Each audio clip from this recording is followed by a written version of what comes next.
My autistic brother poured maple syrup on his crush as a way to tell her she's really sweet, and now she's pressing charges. My brother is currently 15 years old and he has high-functioning autism. He is an intelligent person. He reads, writes poems, is interested in history, and is overall a smart person. However, a problem with him is that, like most autistic people, he struggles with socializing, and sadly a lot more than most people on the spectrum. Even within the family, he pulls pranks on us, pranks that are not funny at all and pranks which cross boundaries. I have been the victim of a S-aside prank despite him knowing that my best friend committed S-aside. I scolded him after, and even though he apologized for upsetting me, he was still seemingly unable to understand why this was wrong. He pranked my mother too many times, one of his pranks being slapping her behind with a spatula over and over and going, "Order up, Squidward," which I don't even understand how that can be a prank. We do forgive him for these things, however, and we love him, as he is a really sweet boy but just doesn't understand social cues. One thing that he greatly struggles with is interacting with women. I try give my best advice to him, telling him to be confident, be himself and try to make her laugh. That kind of backfired when the first time he ever went on a date. He spent the entire time trying to make her laugh by telling her SpongeBob-themed jokes. They are actually quite funny though.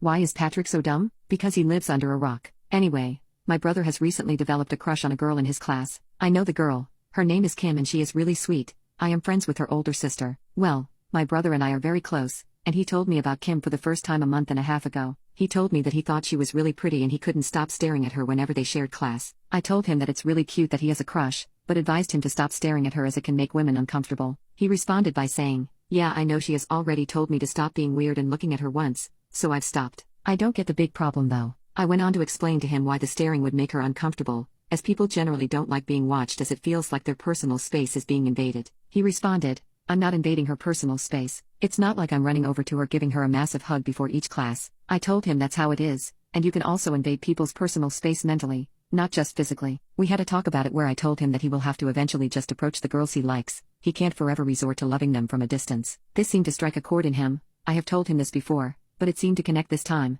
and I was truly pleased about that. He asked me what the best way to do so was, and I told him not to approach her when she's in a group. Approach her in a suitable environment, like if you guys are ever close enough to be near each other during lunch and she's alone, and to do his best not to force the interaction. He then asked me what the best way to approach her was, and I told him that the best way is to just seem genuine and with good intentions. I told him that whenever I have been asked out before, I appreciated it when instead of trying to be Mr. Smooth, the guy said something along the lines of, "Hey, so here's the thing. I just think you're really cute and seem fun to be around. I'd like to get to know you better. I'd love to take you out for lunch sometime." My brother nodded his head in astonishment and told me he was going to try that the next day. Well, the next day he came to me telling me that he got rejected. I consoled him, and he cried about it, which really hurt me. I told him that it's okay, there's plenty of fish in the pond, and not to stress about it. Well, he did not take this for an answer, and he told me that perhaps what Kim needs is not to be asked out in such a basic way. I told him that was likely not the case, but he insisted on doing a more grandiose gesture for her when the snowball came around. I laughed and told him to go ahead, thinking he was not actually going to do it. Fast forward to a month.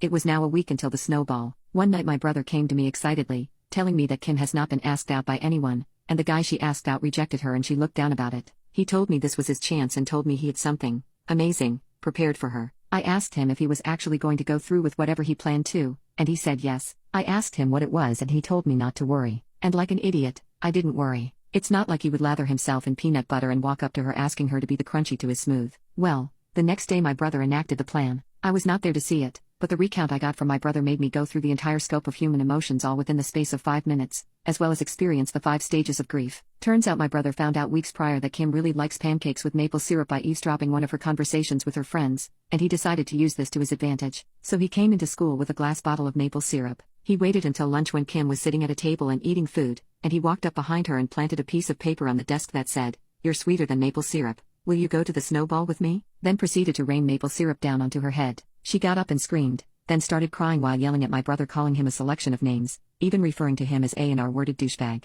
Someone on the table next to him was recording the video. Her friends got in my brother's face and one of them proceeded to slap him. Embarrassed, my brother didn't even try to defend himself and left. He didn't even do anything. He just came home and waited for me or our parents to come home. My parents came home and had already found out from the school what happened, and they were extremely disappointed with my brother, and he threw me under the bus, pointing to me and saying, "She said it was okay to do." My parents sent him up to his room and then had a talk with me, where they scolded me about encouraging him. I explained my point of view and my parents calmed down after I told them I did not encourage him, I just never shut his idea down. as he never told me what it would be specifically and I didn't think he'd actually do anything this stupid. I feel really bad for her and have expressed to my brother that what he did was horrendous. This action of his has put a huge rift in between him and the rest of the family. It's been 2 weeks since the incident and my brother has been expelled from school. This has not been enough for Kim and her parents, however. Apparently, Kim's hair was very damaged after my brother did what he did, and by the time Kim got home to shower, the maple syrup had dried in her hair and wouldn't come out after showering, meaning she had to cut it and now wears a low cut. The mental damage and emotional distress that my brother has caused her must be enormous. They're now suing us and I don't know what to do.